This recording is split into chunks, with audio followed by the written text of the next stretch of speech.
Welcome to Forum Views, your local magazine show from Cavan TV, with myself and, well, Sheila Riley's too busy to come on this evening. No, she's not. She's way too busy to come on this evening. So we'll have Sheila back hopefully in a couple of weeks. And remember, folks, if you want to come on the show or if you want any issues on the show, contact us on cavantv.com or drumlinmedia@gmail.com.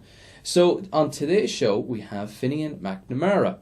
So, Finian, you're very welcome to Cavan TV. Your first appearance, I think, and it is, Daniel. Yeah, thanks for having me on. Very good. And do you want to just introduce yourself to the folks at home and say who you are and what you do, or what you don't do? Yeah, what I don't do. My name's Finian. I'm a Cavan man. Just born and raised just outside the town, and I'm mainly involved with the local community garden, the Fairgreen Community Garden here in Cavan Town. Very good. That's just behind our studios. Yeah, just you could throw a stone and hit me if I was up there. But anyway, just been busy getting that ready for the Social Inclusion Week this week. Good. And what any plans for what he's doing for the Social Inclusion Week this week? Well, we're going to have a barbecue. Oh, very nice. If we don't, this freezing cold weather. Oh God, sure, why not? Driven with the cold and the rain. It's never going to be Australia, so we might as well just throw caution to the wind, you know. Obviously there'll be teas and coffees, and I'm sure there'll be sodas for the kids as well, and a few snacks for people, and they can come up and have a look around and have a chat, and probably give us some advice if they really feel like it. So yeah. Good. So, and what time does that start at? 11 o'clock in the morning. Okay. Until everybody's gone home. Oh God, that could be. Well, if it's just soda, then I suppose they'll go early. But if there's anything else introduced, maybe we'll stay on a wee bit. Great stuff. Well, Finian, thanks very much for coming on the show. Cheers. And we're going to go on with our news, folks. And our news comes from the Anglo, Celt, Irish Times, and Irish Independent this week. So our first story up is Green Card for Geopark, and apparently the Geopark in West Cavan, Fermanagh, has got the UNESCO go ahead as a geopark, it's a great outstanding thing to have in our midst. Yeah, it's I believe they've kind of got it renewed. I don't think it's a license or anything like that now, but basically their status has been continued on, and there's a 4-year review. Yeah. UNESCO having exceptionally high standards. They check in on you every 4 years, and it seems the geopark are doing an exceptionally good job and going from strength to strength. Is it like a renewed license to be a place, or to be a geopark, to be an official UNESCO geopark? Yeah. I guess it's I'm by no means an expert on it, but from what I understand, to have UNESCO status implies that you are working to a very high standard. And I mean, this is global. We're talking about geoparks all across the world, China, Brazil, you name it. And here is one on the Cavan-Fermanagh border, you know, and they're going from strength to strength, and it's great. It's great to see it. It's great to hear that that standard is being maintained and actually improved, you know, and actually fair play to all involved, you know. Great stuff, brilliant. Hopefully it'll promote a bit of tourism in West Cavan for us. Well, yeah, drag people up there, and just keep that ball going, and keep the standards high, and let people know that the people of Cavan and Fermanagh, we can do it global style. West Cavan just seems to be going from strength to strength. We had the another article we're not covering this week, but cannabis grown in West Cavan, which was uncovered, discovered, what kind recovered. What kind of strength are we talking? Pretty strong stuff by the sounds of it. I'll take your word for that. So, enterprising individuals up in that end of the county. Well, yes. Enterprising and obviously entrepreneurial skills can go one way or the other, I guess, is the moral of that story. What do you think of harvesting that in the gardens up there? No, you know what? We have problems growing, getting our spuds growing, so we're going to concentrate on that first. Fair enough. Yeah, fair enough. Okay, well, on to our next story, and the next one. Now, don't mean to give a plug to another television station, but on lesser spotted Belturbet or lesser spotted Ulster, I think it's on November 5th. Belturbet is going to be featured, and it's basically that lovely, kind of documentary type visual program of. Yeah, I'm familiar enough with the program itself, and. Yeah, well, you know what? It's one of those things where I think that the show seems to be keen on. Look at it. It's exactly what it says on the tin. Lesser spotted. It's maybe the places that people don't typically. Nobody's been here. Let's have a look. Yeah. Well, you know, I don't think that's actually fair to Belturbet. I think it's quite a popular area for tourism in Cavan, but I think, you know, it's an area of I think it's an area of outstanding beauty. You know, if you want to go for a walk, a cycle, or a drive, anywhere around that area, it's gorgeous, and I'm not surprised actually that it's appearing on the show. You know, and you know, again, another nod of the hat to tourism in the county. Yeah, West Cavan really does. Well, I suppose apart from Doonery and maybe Virginia Forest Park or whatever, West Cavan carries tourism. If you think about it, it's Killikeen for everything. Killikeen upwards. Yeah. Being a local, you kind of take it all for granted. You know, because you grew up with it. You know, I wonder if I was, you know, an American coming back to trace my ancestry, or, you know, an English cousin a couple of generations down the line coming home to your grand aunt or grand uncle who's from Cavan, you know, what would you think? What would you think of the county? You know, and maybe you would be more drawn to the west part of the county, but I dare say next time Letter Spotted Ulster can go the other end of the county and still find something. Go down to places like Gowna, Mullaghorn, and we'll find places. We'll find places for them. Look, on to more promotion of the county. Taste of Cavan is happening, and Finn, you were looking up details about this. Do you want to just give us a bit of a? Don't tell us exactly what's happening, but what is happening? Food and lots of it. Great. Not just food, but it's one of these things. I think the emphasis is on local produce. I think, you might correct me if I'm wrong here, I think everything on the plate is produced within the county. Yeah. And I think that in itself, I think we've been waiting for this to happen in Cavan. I know I have, even yourself and myself now, on and off. Yeah. Over the last maybe 2 years, I've talked about, wouldn't it be a lovely idea if if people could come together and have a sort of a county-wide produce show, or a food event based on something like that. Well, you know, here we have it coming together, and about time. It's a fantastic event, and Cavan TV are going to be streaming it for our international viewers to catch it. Definitely, folks, tune into Cavan TV and get a look of the beautiful produce, beautiful foods that are going to be splashed across Kilmore and eaten by all the people coming along. So I think there's a grill on it, or let's say a fry up, at early in the morning, not too early, but I think that's I believe it's €10 to have that meal. It's kind of like a politics chatting conversational grill or something like that. Something like there is some sort of open forum conversation. I may not be phrasing that correctly, but you have a bite to eat in the chat as well, you know. But I have to say I'm really tempted, because have I ever sat down in my life and had a fry up that everything was from Cavan? I don't actually think I have. Yeah. You know, and Jesus, I love a fry, so brilliant. Let's give that a shot. And actually, just speaking of Lesser Spotted Ulster back there, just also mention a great thanks for UTV for having some of the Cavan TV folk up during the week. I think we had Paul and Angie who visited the UTV studios and had a great time. So we're on the up, although they should come down here and visit our studios, I think. Yeah, do a cross studio visit and get them in there.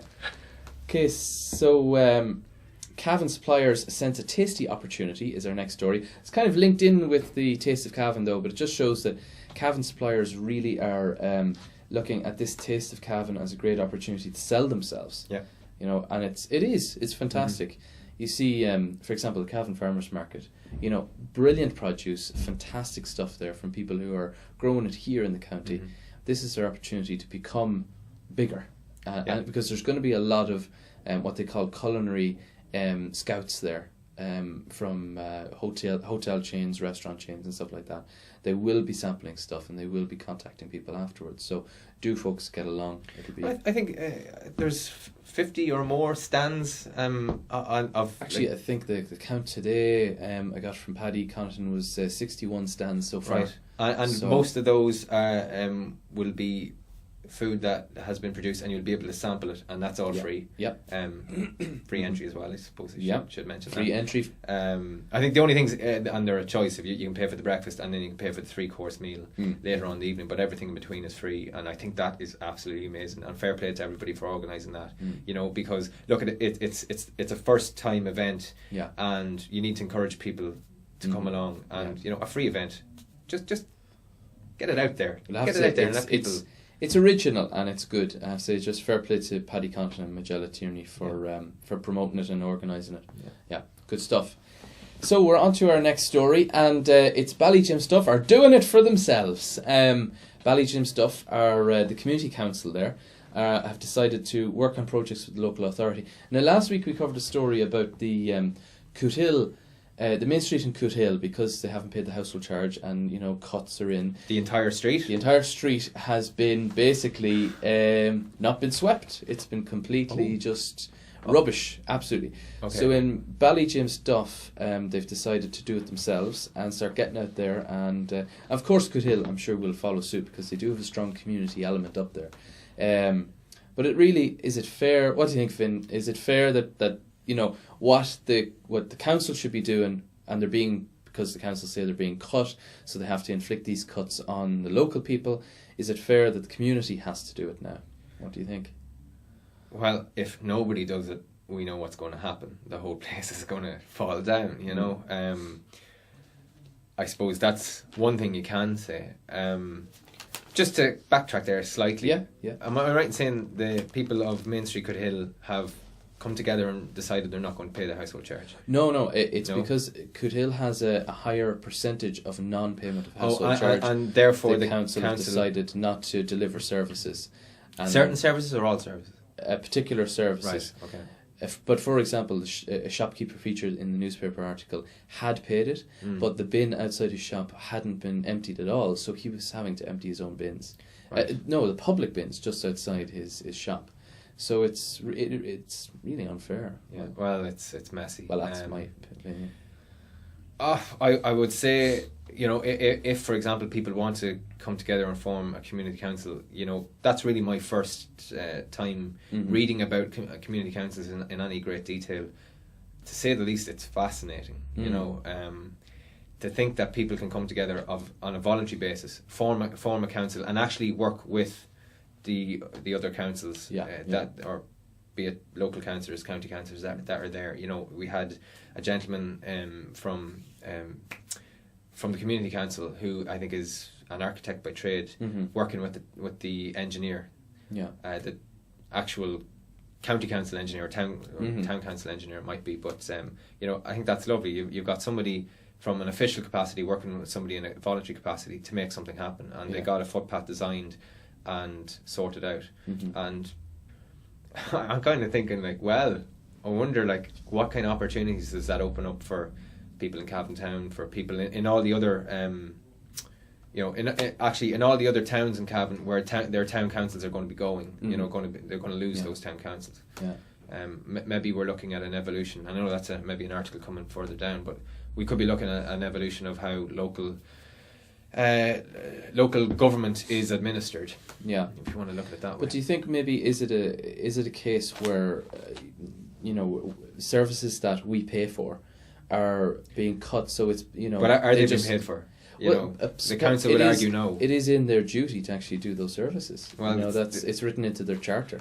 So, okay, well, I'll be devil's advocate. Yeah. Surely they should get paid to do those jobs, and they're going to turn around and say to you, oh, okay, in all fairness, there's nobody here to represent on their behalf, but you know, they're going to turn around and say, right, hold on, we need this money in order to pay people to do this work. We haven't got the money, we can't pay the people to do the work, therefore the work's not been done. What do you expect?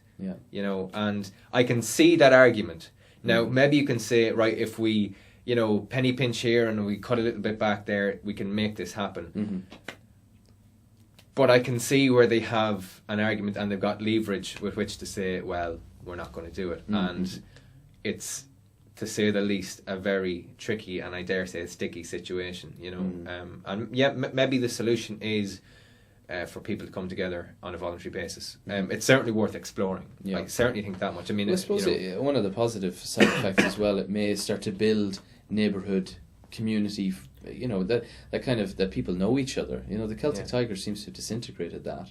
Maybe in times of trouble and lack of funding and, you know, the council not doing work for people, that, you know, people will come together and start to get to know their neighbours and start to, although, you know, community resilience. Yes, resilience being the word.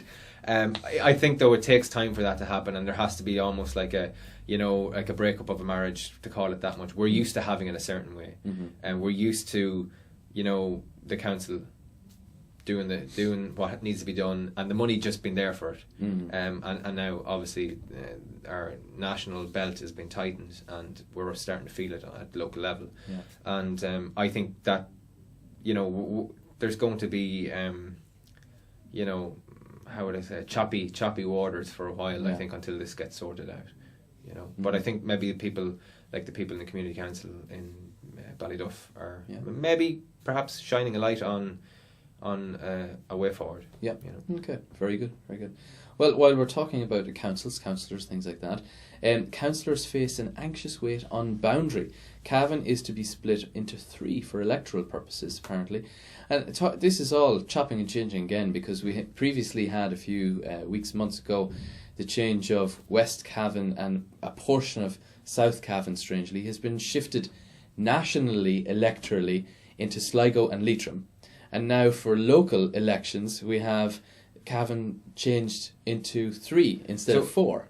So Sligo, North Leitrim. You no, mean to say Leitrim is now unified with Sligo and South Donegal. I'm lost. I suppose I'm in Cavan. I don't necessarily have to worry about what's happening in Leitrim or Sligo. But although that's curious. To make up you see, every constituency has to have a certain population, so they need to get 20,000 out of Cavan for the Leitrim and Sligo constituency, and 20,000 out of Donegal. So they broke away South Donegal, and they broke away West Cavan and Gowna, basically. And now they nationally are represented or not represented in that constituency, because they don't have a strong enough population to compete with the other. So when we talk about, like, are we talking like TDs here? Yeah. And this one is also changed. So now we have 3 districts. Which is split into, we used to 4, you know, the West Cavan, Ballyjimstuff, Bailieborough, and the Cavan region, or Central Cavan, and now it's going to be changed into 3, each one 20,000 in population, because Cavan is a 60-ish. And all the town councils are going. Yeah.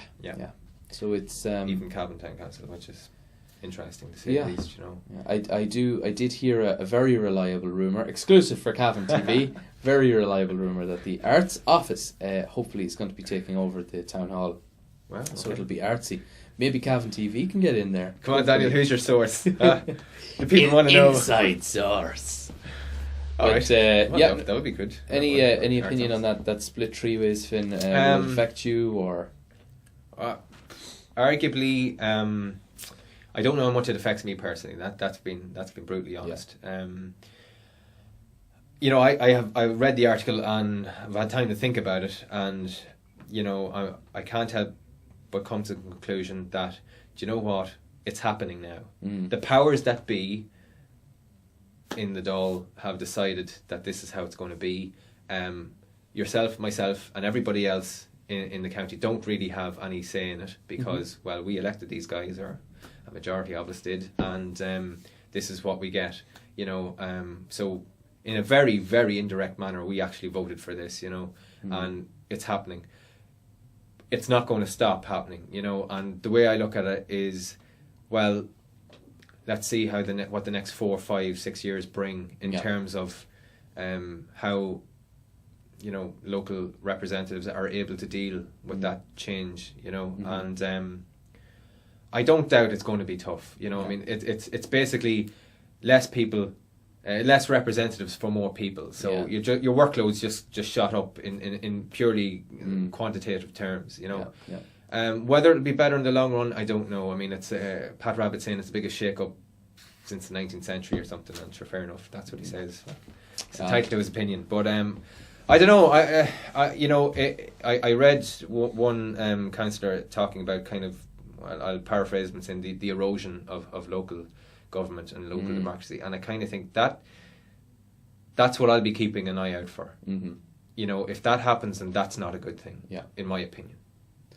Well, on that note of democratic deficiency, we're going to have to go for a break, folks, but we'll be back after this. I'm Gavin Duffy, and I'm saying watch cavintv.com. It's a great opportunity to see some great programmes, and you can watch it all around the globe via the internet and on many platforms. I watch it myself. Great stuff.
Welcome back to Cavan TV, your local magazine show, and we're going through the papers with Finian McNamara this week.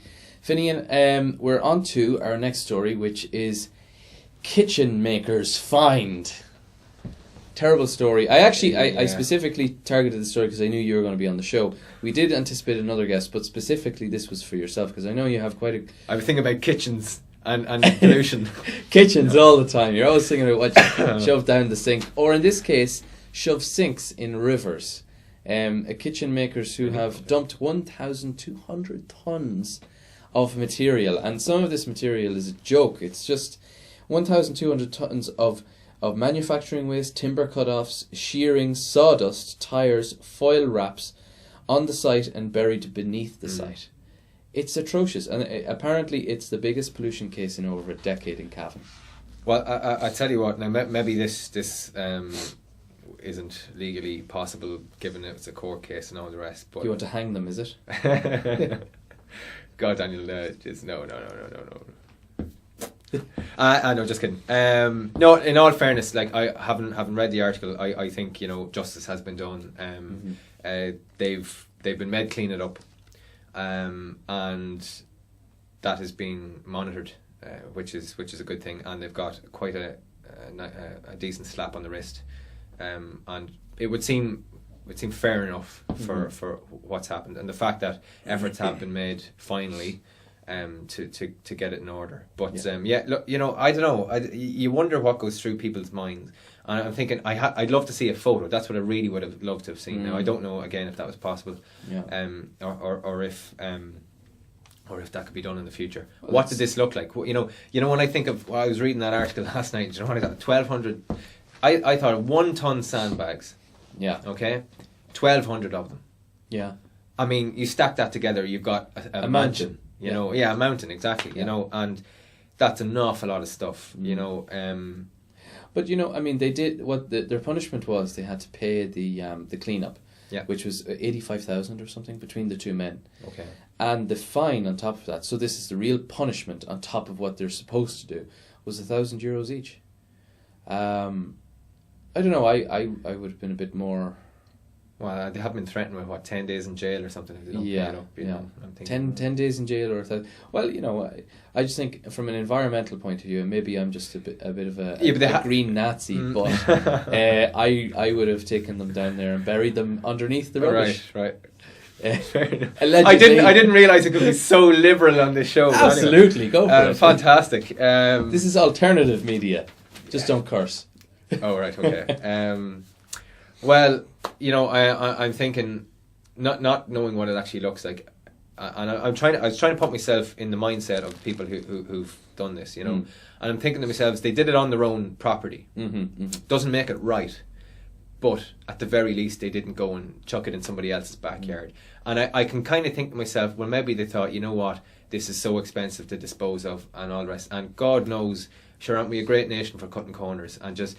Asher here, pilot in the corner there, except it's pilot in the corner on an industrial level. To a 20-foot high, apparently.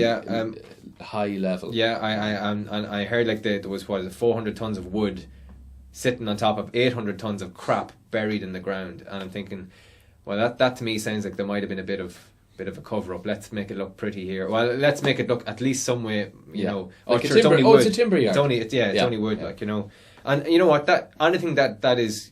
Sure, you know yourself. I think that's kind of, you know, natural. The wood, you know, decay and sawdust, all of that kind of stuff. But there's a lot of stuff in there like foil, tires. Oh, come on, you know that's just no call for that, you know. And thankfully they've been made, sorted out. And you know, hopefully it's a lesson learned, you know. But well, speaking of decaying wood and diseased wood and stuff like that. Well, our ash tree disease has been found in Leitrim, which is compared to BSE. And do you remember the name of the disease?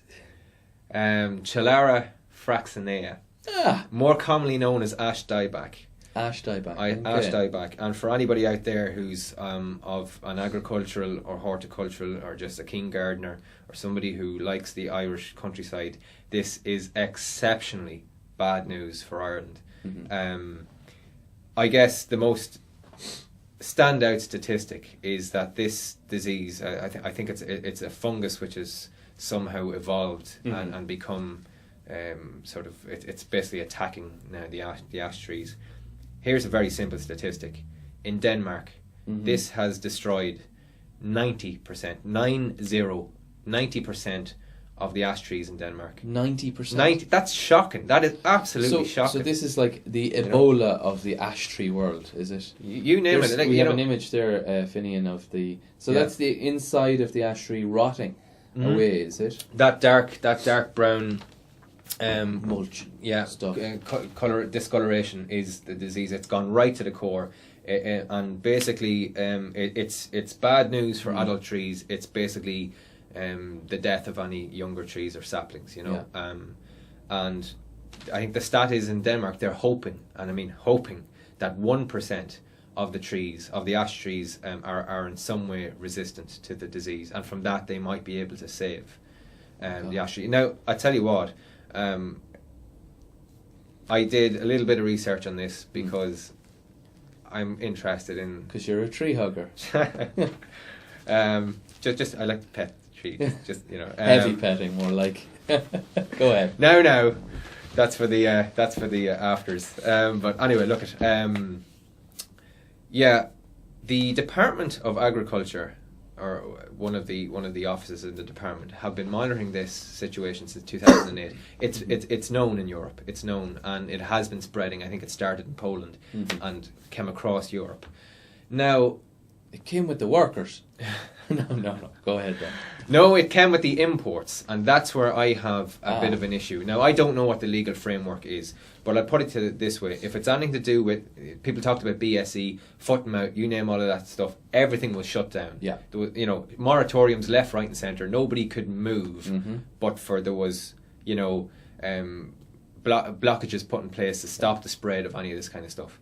And what I've read from the reports is that the department had been doing surveys of ash tree plantations and so on and so forth up and down the country to see if they had the disease or not. And I think they've been doing this since 2008. It's now 2012, and now we have it.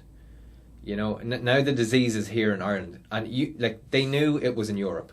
They knew it was coming in. Yeah, nothing done. Well, yeah, I'm thinking to myself, if you knew this detrimental disease was on our doorstep and knocking on the door, how come there was no ban or even partial ban or just a massive increase in how they manage imports? Yeah. You know, I don't know the ins and outs of it, but come on, guys, you could have stopped this and you didn't. You're just, we'll survey the situation. I actually don't think that's good enough. Yeah. And you know, they're talking about, you know, okay, they've worked to destroy the trees in Leitrim, and all I can think of is, you know, closing the gate after the horse is bolted. Yeah. You know, that's all that goes through my mind. You know, this could have been stopped and wasn't. Yeah.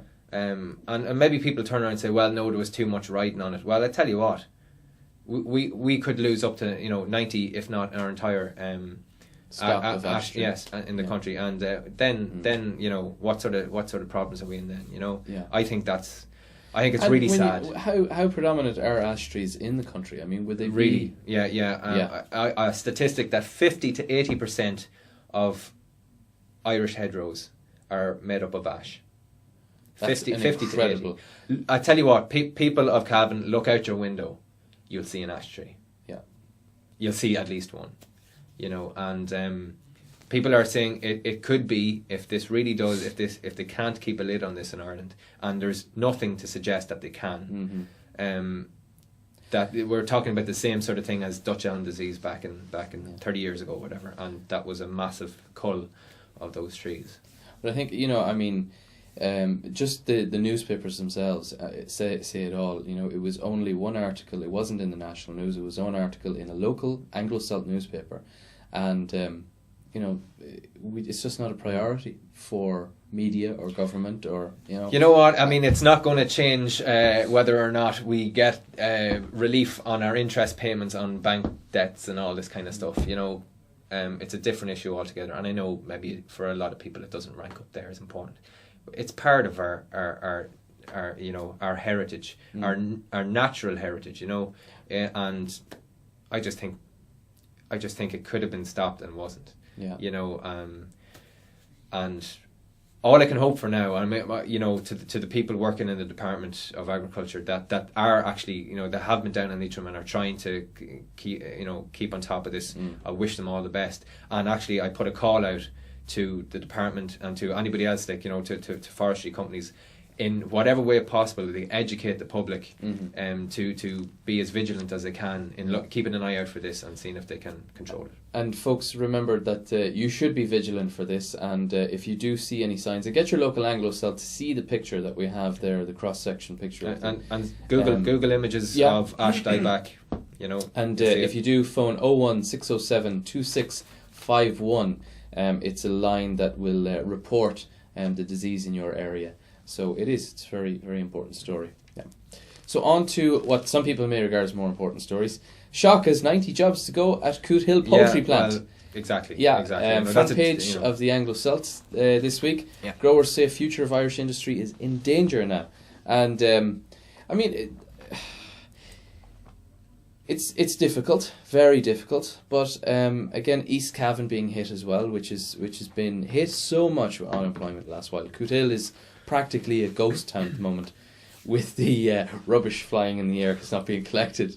But no, it is. It's East Cavan just seems to keep being hit and hit and hit. Yeah, you know, I'm trying to think of a word to describe it. You know, as it's an exceptionally bad situation. You know, is it tragic? And I think to myself, well, I'll stop short of saying that, because you know what, people still have their health. Yeah, they have a lot to be thankful for, but this is pretty much as bad as it gets. You know, and I think to myself, you know, 90 jobs lost in Dublin City is bad news. Would make headlines. 90 jobs lost in Coot Hill. Yeah. I think that puts it in perspective. You know, and you can add to that as well the AIB bank closed today in Coot Hill and in Bailieborough and Ballybay. So you know, it's two large businesses that support a lot of people. You know, it just shows you that. We are by no means on the up yet. You know, people talk about how well we're doing, and you know, we're Europe are giving us pats on the back, and Enda Kenny's the favourite Oh, we'll come to that afterwards. Yeah, we'll come to that. All right. Well, look, but we're not out of the woods, and I really do. I mean, they're talking about it's it's not necessarily going into liquidation, but I think it's very much up in the air, and I hope for the people that have had jobs there and that have been laid off, that if a buyer can be found and something can be resurrected, and even some people can get their jobs back. Maybe, I don't know how possible that is, but you gotta hope. Yeah. Well, as we mentioned AIB there as well, it brings us kind of onto our next story.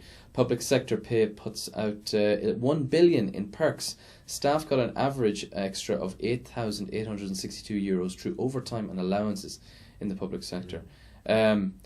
It's incredible. It's just, it seems that at one section of society there's these cuts being made and these. And another section, just the perks are still flowing out. That's a very good contrast you did there, Daniel. Yeah, those two articles say it all, really. Look, we've all heard about these perks, and I don't know if it's perks for, well, I like cream in my coffee, so I get a cream allowance or something. I don't know. I mean, you hear of all these absolute. Wasn't the big one a few years ago? Politicians' makeup allowances. That was that was one of the large ones. Bertie Ahern himself was the highest. It was a few hundred grand a year. It was paid. That's on makeup. That's incredible. But his skin is so pretty. I know. And now he's in the cupboard. Yeah. There you go. But you got to ask yourself, is it worthwhile? Are we paying these perks because we are? Are we paying these perks to people who are doing a good job? Are we getting quality service for what we're paying? Who can really answer that question? Maybe the next article can answer that. Mortgage Debt Committee has not met since July despite homeowners' crisis. Enda Kenny established the committee in March, and it hasn't met since July. And we do have a homeowners' crisis in the country where. These are the guys who are supposed to be staying on the backs of the banks to make sure that the banks aren't basically crucifying the people on the ground. Exactly. Yeah. Which is we're getting consistent messages from the government saying, "Oh, banks, you got to lay off, but they haven't actually. The committee that has to do that work hasn't met since July and was only formed in Daniel, they must be busy. God love them. Yeah. Busy filling in expenses and stuff like that. Yeah. No, I know. Sorry, just to go back to the briefly back to the allowances. For public. Yeah. I did hear. I can't actually pick one off the top of my head, but I remember hearing a discussion on the radio about it, and I can actually see where back in the day where we're talking about these allowances probably came about before or during the Celtic Tiger, when it wasn't a big deal. Like, the context has changed, and we have to keep that in mind. Yeah. It's very easy, for me to make a coffee and cream analogy and pick on the poor out of public sector, even the high earners, But there may have been a case of, well, you're asking me to do a particular task that is not specifically in my job description, and that's, well, okay, if we give you an allowance, will you do that? That's how and that job gets done. And I think maybe that could be applied to a lot of these allowances, which now actually seem ridiculous, but I look at everybody's got to give a little bit on all sides, and I sometimes feel sorry for the government, because they've got to get us all to actually pull together as opposed to pull apart. You got the public sector, you got teachers one side, you got the the private sector with the guys at the top still getting the bonuses for doing sweet FA, and all this kind of stuff, and everybody's kind of wanting their own piece of the pie and pulling away, and that just makes this a very difficult situation to get out of, and there are no. But again, if you don't mind, just say maybe the government should lead by example rather than telling people what they should do and not inflicting them on themselves. We're in an austerity climate, but they're not inflicting on themselves. Speaking of austerity, we have to move on to the next article. We're talking about Enda Kenny has ran from Merkel and moved to Hollande or however you pronounce that French name. So this is to try and leverage Europe to try and allow us to access that funding that we went to the referendum on, and the government promised would be ours, to separate the sovereign and bank debt. And I think we might have a photo as well of Kiss of Death. I love it. It's God. And they've blanked out. We had this on the show last week. They've blanked out that lady that was in the background trying to intervene. But it was a lady trying to jump in. And his wife, no? Probably and his wife. Yeah. Very good. Yeah. Well, look at where do you go with all this stuff? Yeah, I kind of think people of Ireland, switch off from this stuff. We're just getting the runaround big time. It is basically one day we're in, the next day we're out, we're up, we're down, we're left, we're right. It's all over the place. And that just leads me to the conclusion that nobody in the corridors of power in either Dublin or Brussels know what the hell is really going on, or do they know? They don't know how it's going to finish up, and everybody's just trying to position themselves so that they don't look like Egypts at the end of it all. So, oh God, I try not to think about that too much, because it really does wreck your head. It's an absolute head wrecker, and I mean, you can only hope that Enda can fight our corner. I think, as a nation, we've been doing as well as can be expected in, they say jump, you say how high. We've been doing quite well in that department of being the good student, and it's just a question of whether Europe considers that to be good enough. Okay, on that note, we're going to have to go for an ad break and hear from our sponsors, and we'll be back after this.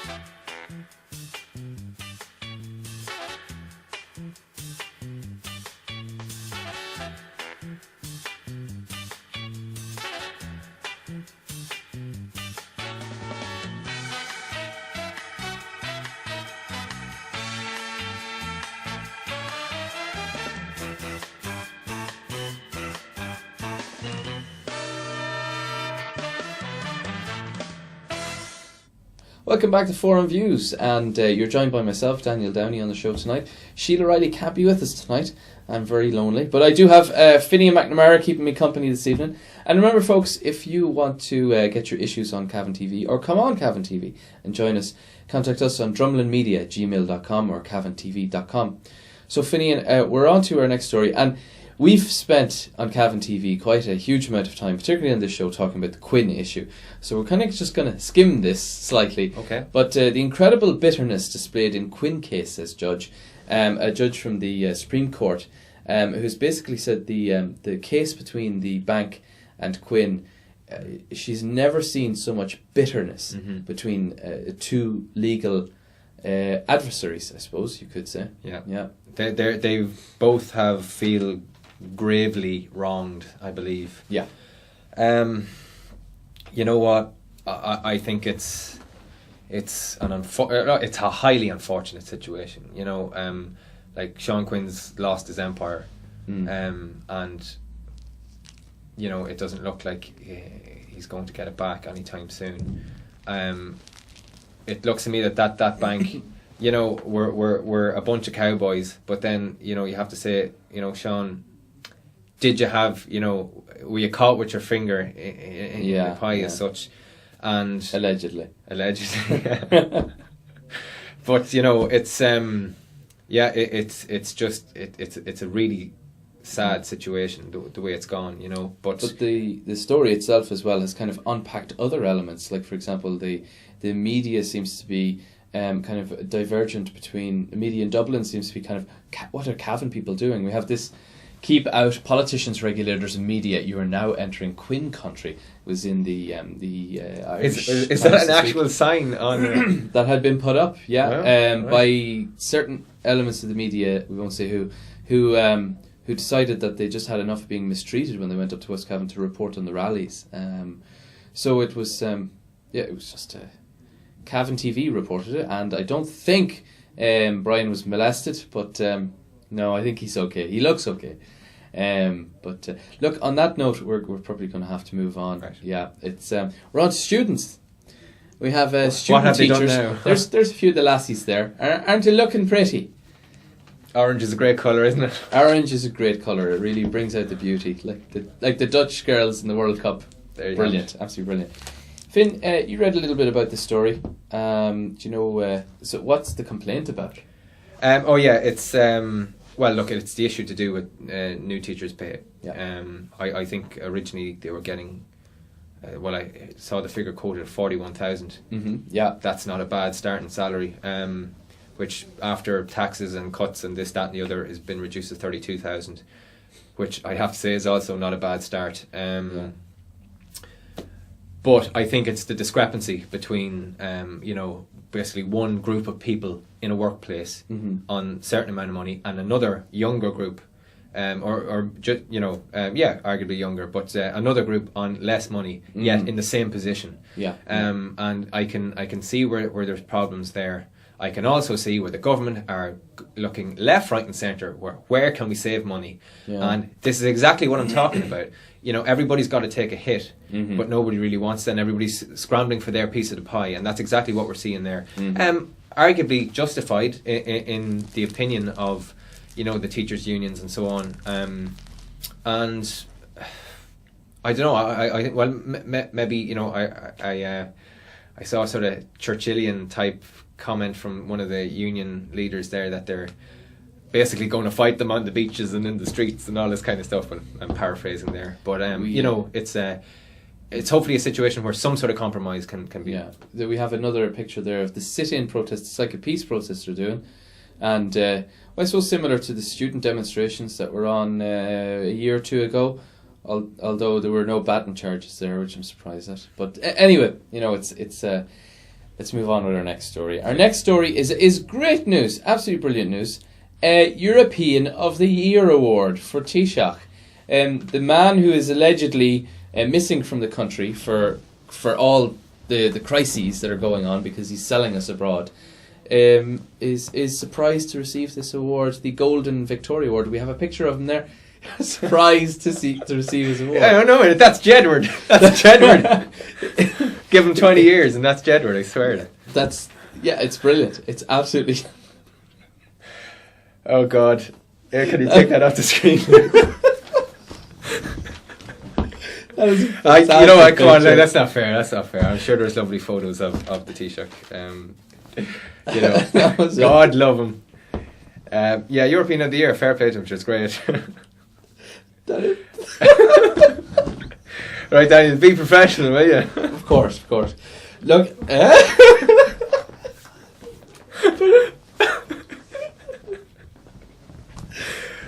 is the best photo I've ever seen of that man.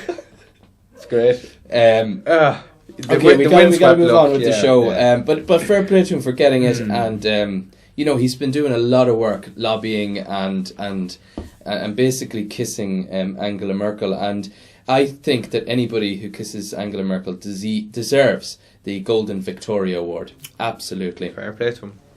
So show your support for Enda Kenny and get out there and celebrate. Everybody, if it was a popular time, if it was a great time and everybody was behind Enda Kenny, people would be in the pub celebrating him getting European of the Year award.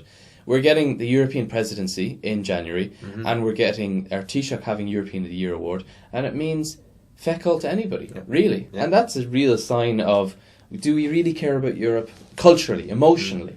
Do we? Not really. Well, maybe it's not forefront in our minds at the minute. Yeah. We do care if it means we get some money from the banks, maybe. Look, we're on to our next story. The analogue is now consigned to history. The switchover has finally happened that we've been hearing about consistently over the last few months and months and months.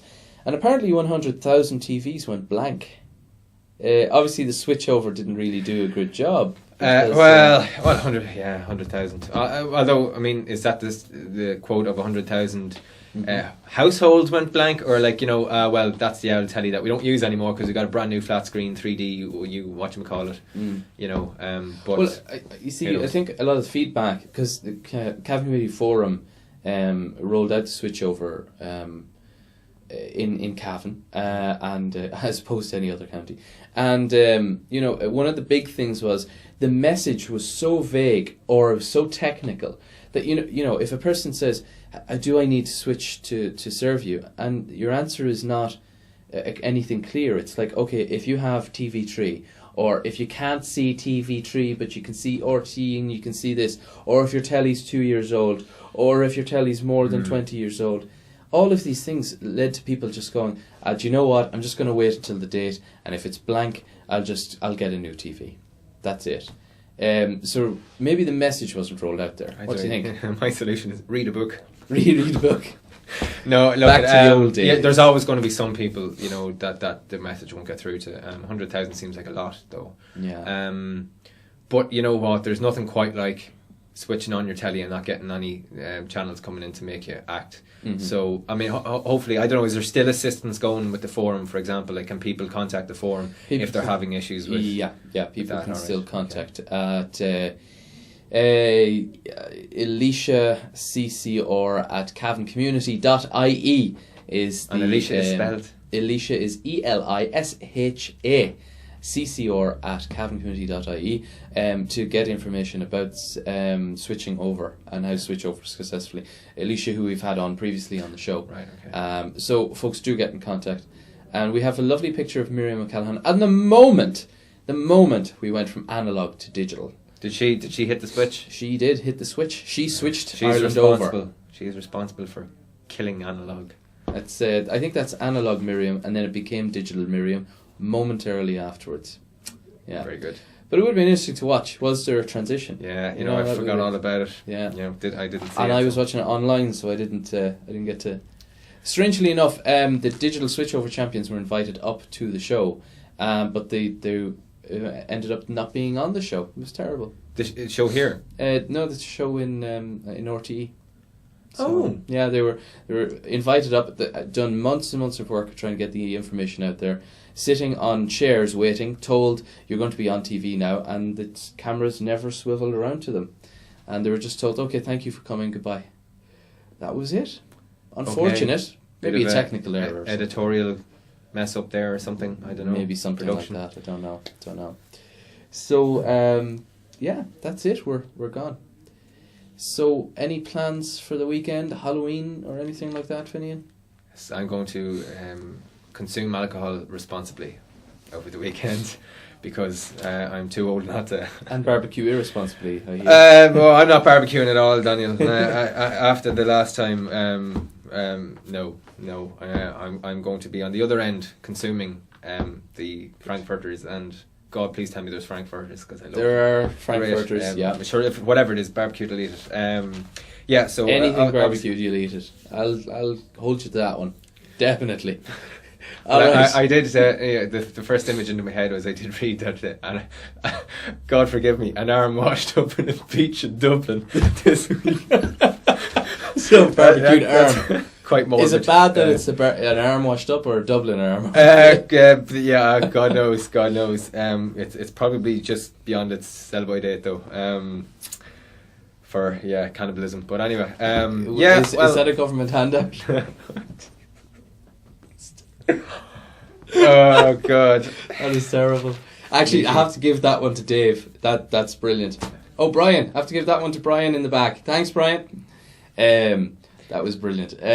So any plans or what's on in the next few days? Well, I tell you, there's even if you're not going. You know what? I'm just actually reading here. I may have got my dates mixed up, and for that I apologise in advance because what I'm about to say might have already happened, and it's too late now. Back to the Future.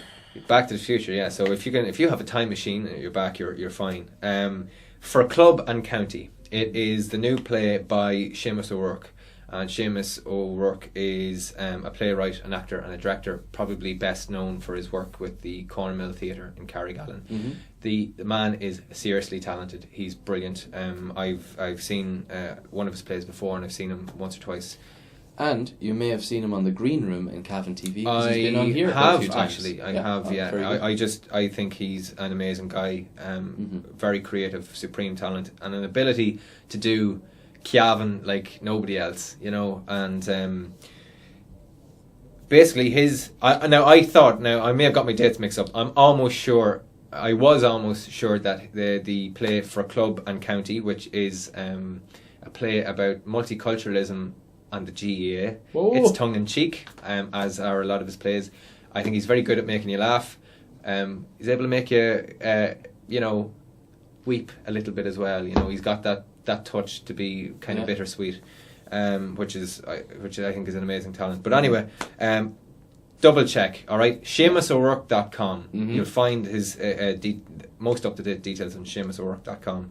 I was almost sure he's in Ballyhaise Community Centre tonight at 8:30. So anybody out there who's looking for something to do tonight, get there. Leave now, folks, and get there. No. They can when the credits start rolling. Yeah, hang around for the show. Stick with us afterwards. I thoroughly recommend that to anybody who's interested. And have you seen theatre? That play? No, I've not seen that play. What did you see previously? Victor's Dung, and I can't actually remember. I think he had a part in another play which slipped my mind. Victor's Dung was amazing. Is the only way I can describe it, and is all about kind of, you know, rural Cavan, and he's just got this ability. You have to go and see it to understand it, and you will come out there.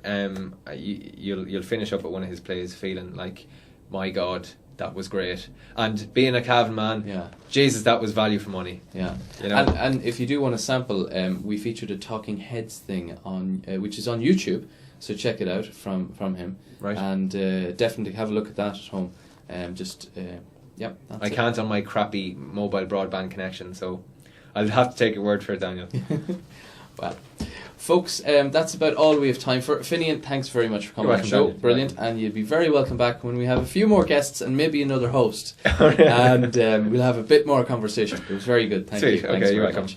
Folks, remember, if you want to come on the show and keep Finian company and myself, or if you have issues you'd like to bring on the show or send in to the show that we can discuss for you, contact us on drumlinmedia@gmail.com or cavantv.com. So, folks, thanks for joining us tonight, and have a great weekend, have a great Halloween, and we'll see you again soon. Bye-bye.